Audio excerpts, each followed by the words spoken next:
Years later, though she could recall almost every physical detail of what it had been like to sit there in that course on English literature, Diane Nash could remember nothing of what Professor Robert Hayden had said. What she remembered instead was her fear. A large clock on the wall had clicked slowly and loudly. Each minute which was subtracted put her nearer to harm's way. What she remembered about the class, in the end, was her inability to concentrate, and the fact that both her hands were soaked with sweat by the end of the class and left the clear handprint of her fear on the wooden desk.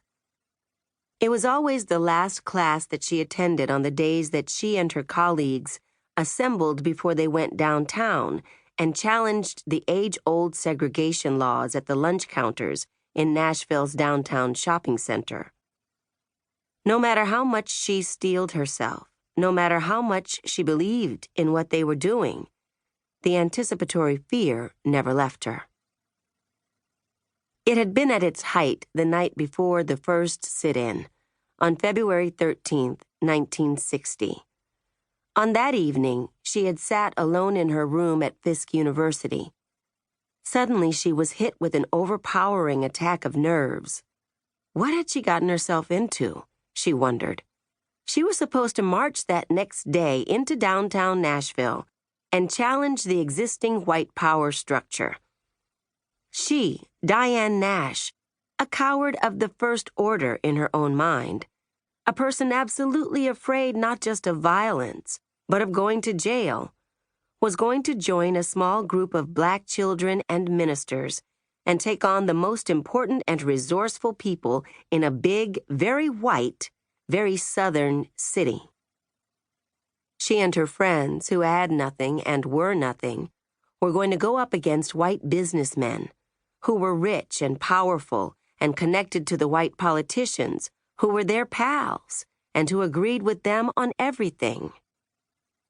What had all of them been thinking in Jim Lawson's workshops on nonviolence?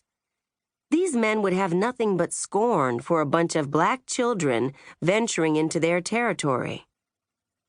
These were white men in their 40s and 50s and 60s.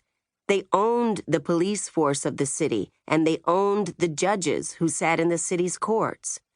And she, Diane Nash of Chicago, could not make a phone call to a single powerful person in all of America if her life depended on it, which indeed it might.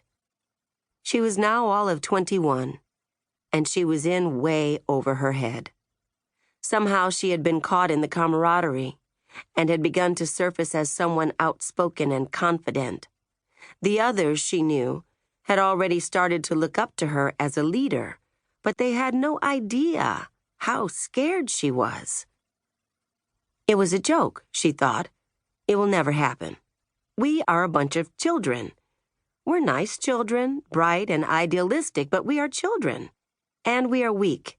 We have no police force, no judges, no cops, no money. Jim Lawson is a fine man and a good leader, she thought, but this is nothing but a dream.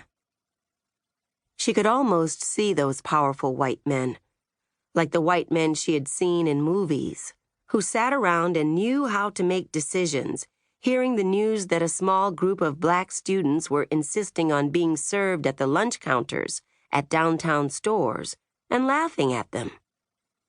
She felt pure terror in her heart at that moment.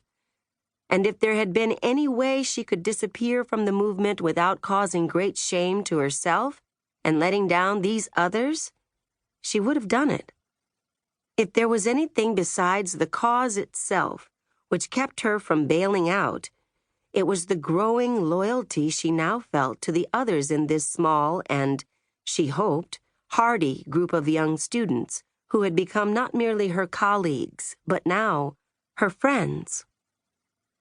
They had started out quite tentative with one another. They came from different parts of the country, went to different schools, and there were obviously significant differences in class among some of them. What they shared, however, was a powerful common purpose, one which was becoming a more dominant part of their lives every day. The more committed they were, the more their past differences seemed less important, and their new political kinship became the critical part of their daily lives.